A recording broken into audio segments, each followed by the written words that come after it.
ठाकुर जी एक दिन खेल रहे सब सखान के संग,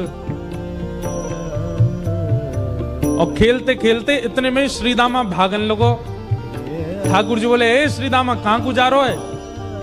श्रीदामा बोलो, लाला ससुराल जा रहा हूं अपनी। ठाकुर जी बोले, नंदगाम सुनो, बरसानो सुनो, वृंदावन सुनो, गोकुल सुनो, जे ससुराल कौन सा गांव है भैया? श्रीदामा हंस के बोलो, लाला ससुराल गांव को नाम ना है। तो बोले, फिर कहा है ससुराल? बोले, जब ब्याह है जाए ना तो अपनो घर तो पीहर है और पत्नी को घर जो है क्या वो ससुराल है। ठाकुर जी बोले, जे पत्नी कौन होवे? बोले, लाला जैसे नंद बाबा की तेरी मैया यशोदा पत्नी है, ऐसे ही मेरा ब्याह है रो, मैं हूं पत्नी लेवे जा रहा हूं, तो पत्नी के घर को ससुराल के में। ठाकुर जी गए श्रीदामा के पास, ओए श्रीदामा मेरो ससुराल कौन सा है? मेरे ससुराल को नाम बता। श्रीदाम बोलो, मुंह का पता तेरा ससुराल कौन सा? तेरी बहू जहां की होगी वही तेरा ससुराल। बोले, मेरी बहू कहां है? श्रीदामा बोलो, लाला मुंह मत पूछे, मैया तो जाके पूछ। ठाकुर जी तो आज पहुंच गए सुबेरे ते ही, और यशोदा मैया से जाकर के रोने लगे। मैया बोली, काय गुरो रा लाला? बोले, मैया तेने मोते इतनी बड़ी बात छिपाई। मैया बोली, कहा छुपा दियो मैंने? बोले, तेने मेरी ससुराल को नाम ना बतायो आज तक। मैं 3.5 बरस को बूढ़ा है गो, अभी तक मो मेरी ससुराल ना पता। और वो श्रीदामा अपनी ससुराल गए बहू लेवे। यशोदा मैया बोली, लाला तेरी संगत सुधारनी पड़ेगी, सबरे सखा तो दिन ब दिन बिगाड़ते जा रहे हैं। लाला तूने एक बड़ो है जा, तेरी ससुराल है जाएगी। ठाकुर जी बोले, बड़े कैसे हूं मैं? बोले, जब खुद दूध पीन लगेगो, खुद नहान लगेगो, खुद तैयार है जाएगो, घर के सब काम अन्य करने लगेगो, तू बड़ो है जाएगो, तेरो ब्याह करा दूंगी। महाराज वही दिना ठाकुर जी गए, अपने सबरे पुराने लत्ता कपड़ा लेकर के आए, धोने लगे उन्हें, अपने आप दूध पीन लगे, अपने आप भोजन करने लगे, अपने आप ही उठ पटांग श्रृंगार करने लगे। शाम को बोले, मैया मैं बड़ो है गो, अब ब्याह करा दे मेरो। मैया बोली, वाह दिन में ही बड़ो है गो तू। मैया तो बोले, मैया देख तू बात ने मत बदले, बार बार मोते कह तू ऐसो कर तो ब्याह कराऊंगी, बड़ो है जा तो ब्याह कराऊंगी। अब सब काम मैंने कर दिए, घर के सब काम काज करने लगो मैं, देख अपना श्रृंगार खुद करके आऊं, देख कैसो लग रहा हूं मैं। मैया बोली, ओठ वाली चीज आंखन में लगा के आयो, आंख वाली ओठन में लगा के आयो, यो करो बड़ो है गो मैं।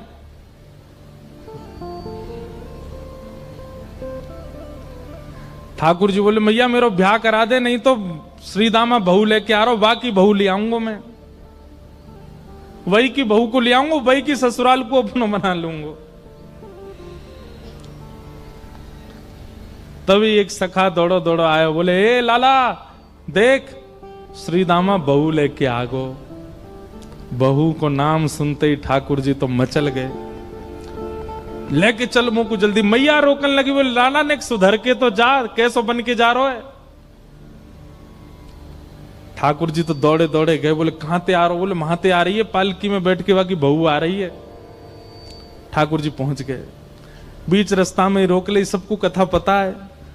माधवी की मां ने पहले ही मना करके भेजा था कि बोले, तेरे सखा, तेरे पति जो श्रीदामा, उनके जो सखा कृष्ण है, उनको मुख मत दिखाइयो। ठाकुर जी पालकी में घुस गए, हाथ पांव जोड़ के कहने लगे, भाभी जी एक बार ने अपना मुख दिखाए दो, लेकिन माधवी ने नहीं दिखाया। अब देखो, भक्त नहीं चाह रहा है कि ठाकुर जी को मैं मुख दिखाऊं, पर ठाकुर जी तो देख रहे हैं ना। आप कितनों भी उनको देख लो, लेकिन आपके चित्त में भक्ति को संचार तभी होगी जब उनकी कटाक्ष आप पे पड़ेंगे। तो एक बात तो सिद्ध है कि यहां बैठे जितने भी हैं, एक बार भी यदि नाम के प्रति प्रेम आपके चित्त में बढ़ रहा है तो ठाकुर जी ने कभी तो देखे, भूल के ही सही देखे तो हैं हम, तभी हमारे चित्त में भाव उत्पन्न। ठाकुर जी कह रहे हैं देख ले, बड़े बड़े जोगी, बड़े बड़े तपस्वी, बड़े बड़े ध्यानी हमारे मुख को देखवे के काजे तड़पे, और हम तेरे सामने बैठे, तू हमें मोहना दिखा रही अपनो। माधवी ने मुख नहीं दिखाया। ठाकुर जी बोले ठीक है, तड़पेगी मुख को देखवे के काजे। माधवी बोली मोए ना तड़पनो, मेरे पास मेरो खसम है, वही देख लूंगी, तो मैं काहे को देखना। ठाकुर जी बोले वचन दे के जा रहा हूं, तड़पेगी। जैसे छोटे से बालक कभी कभी बड़ी बड़ी बात करते हैं तो बड़े लोग उसको मजाक में लेते हैं, ऐसी माधवी ने भी मजाक में लिया, देखा ही नहीं ठाकुर जी को। लेकिन ब्रज वृंदावन में तो और कोई काम ही नहीं। या दो हने बहनने मथनो पलेपो प्रेंखे खनार भरुदितो क्षणमार जनादो। श्री शुकाचार्य जी वर्णन करते हैं वृंदावन में कैसी स्थिति है।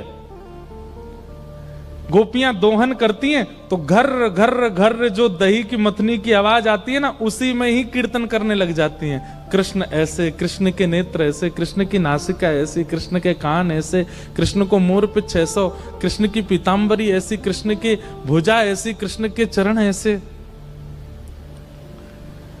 कोई गोपी अपने घर में चौका लगा रही है और चौका में पौंछा की जो छर्र छर्र आवाज आवे, वही छर्र छर्र ध्वनि में ही कीर्तन करने लग जाए, कृष्ण ऐसे, कृष्ण ऐसे। हसितम मधुरम चलितम मधुरम वमितम मधुरम मधुराधिपते अखिलम मधुरम। इन सबकी बातें सुनकर के मीराबाई माधवी को ऐसा लगता है कि इन सब से तो मैं श्रेष्ठ हूं, कम से कम अपने पति की ही हूं, इन सब की तरह तो नहीं। पूरे दिन उस कृष्ण की प्रशंसा करती रहती हैं। सब गोपियां माधवी से कहती हैं अभी तक तेरे सामने आयो ना है और तेने अभी तक देखो ना है। अरे या प्रेम को काम भावना ते मत देखियो, 3.5 वर्ष को 4 वर्ष को है, लेकिन वाक्य प्रति एक अलग ही प्रेम प्रकट है जाए। माधवी सबको ज्ञान देती है, बोले चाहे 3 वर्ष को 4 वर्ष को है तो अन्य पुरुष, क्यों उसकी बातें करती हो, क्यों उसकी ओर देखती हो।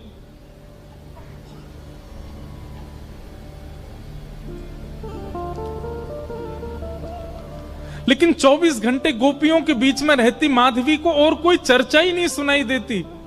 सब केवल कृष्ण की बात करती हैं, जल भरती हैं तो बैठती हैं तो भोजन बनाती हैं तो बतियाती हैं तो श्रृंगार करती हैं, तो हर समय कृष्ण कृष्ण कृष्ण कृष्ण। माधवी ने कुछ समय अकेले रहने का भी प्रण लिया, लेकिन अकेले रह नहीं सकती, जंगल है, कहां अकेली जावे, जाना पड़ता है उसको। अब यहां देखो माधवी चाहती नहीं है ठाकुर जी के सन्मुख आना, वो चाहती नहीं चर्चा सुनना, लेकिन ठाकुर जी चाहते हैं ना। बस यही हमारी भक्ति का भाव है, ठाकुर जी बस चाह जाएं हमारे लिए। अभी वो चाहे नहीं है, अभी तो प्रयास हमारी ओर से चल रहा है। जिस दिन उनका प्रयास हो गया उस दिन हमारी भक्ति सार्थक हो जाएगी, और वो प्रयास हमारे लिए करें, उसी के लिए सब नियम है।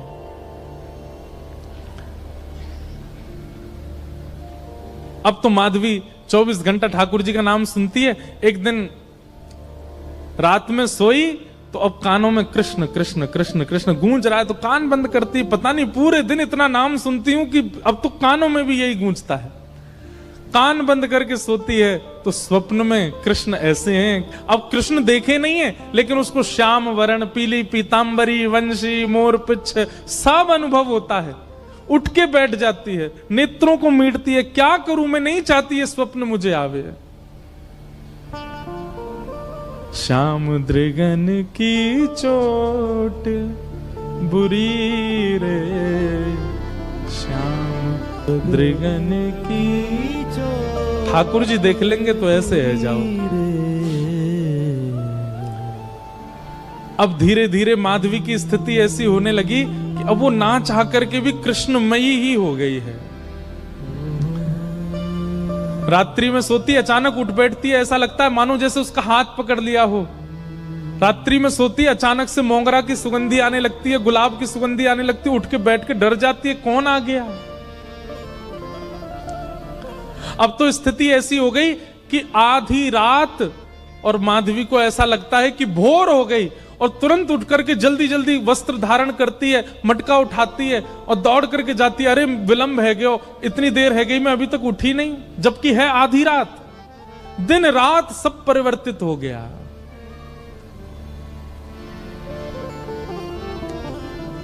पहुंच गई यमुना तट, और यमुना तट जाकर के देखा एक भी गोपी नहीं है। तो माधवी को लगा कि मैं विलंब से आई हूं, सब शायद जल भर के चली गई हैं। जल भर के रोज जाती है माधवी, लेकिन आज पता नहीं उस पात्र में इतना भार कहां से आ गया कि स्वयं ही नहीं उठा पा रही है। इधर उधर देखने लगी, याचना करने लगी, कोई तो आवे, कोई तो उठा दे। आधी रात उसके लगा है कि अभी भोर हो गई है, और तभी कोई नहीं है वहां। नंद नंदन श्याम सुंदर चलते हुए आ रहे हैं माधवी के पास। मैं एक बात कहता हूं बंधुओं, आप बच नहीं सकते ठाकुर। उनका नाम है कृष्ण, करशतीति कृष्ण।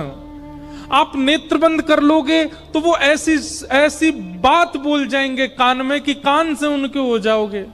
कान बंद कर लोगे, नेत्र बंद कर लोगे तो ऐसी सुगंधी आ जाएगी कि सुगंधी से उनके हो जाओगे। नाक, आंख, कान सब बंद कर लोगे तो आपके अधर पर एक ऐसा रस टपका देंगे कि उससे उनके हो जाओगे। मुख भी बंद कर लोगे तो केवल एक उंगली से आपका स्पर्श करके चले जाएंगे, स्पर्श से उनके हो जाओगे। कहां तक बचोगे?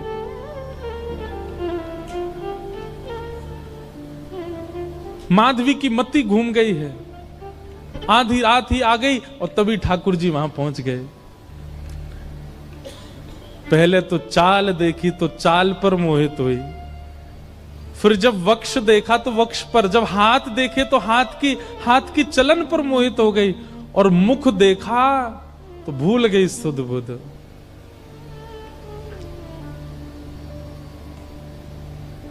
ठाकुर जी आए और आकर के मंद मुस्काए के बोले, हेरी गोपी उचाए ना पा रही, चल ले मैंने एक हाथ लगा दूं, उचाले याकू। और एक तरफ से माधवी ने मटकी पकड़ी और दूसरी तरफ से ठाकुर जी आकर के नन्हे से गोपाल जी ने जैसे ही हाथ लगाया मटकी उठने लगी। लेकिन मटकी पर नेक सहारा देते माधवी रख लेती, ऐसा नहीं। ठाकुर जी मटकी उछा के, जैसे जैसे मटकी उछ रही है वैसे वैसे ठाकुर जी लंबे होते जा रहे हैं और बिल्कुल माधवी के नेत्रन के सामने आकर के खड़े है गए।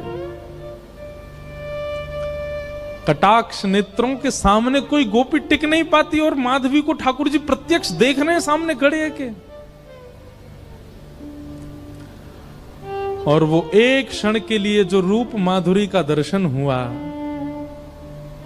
वो दर्शन देकर के ठाकुर जी खिलखिल करते हुए भाग गए वहां से। अब माधवी चाहती है कि पीछे भागें, लेकिन पैर स्तब्ध हो गए। माधवी चाहती है कि चिल्लाए कि रुक जाओ, पर बोल नहीं पा रही है। माधवी चाहती है कि इधर गए मैं नेत्र घुमा करके देख लूं, पर नेत्र घूम नहीं पा रहे। पूरा शरीर मानो जैसे एक स्थूल स्तब्ध एक मूर्तिमंत की तरह खड़ा हो गया है। केवल नेत्रों से अश्रु गिर रहे हैं, कुछ नहीं कर पा रही, बेसुध है माधवी।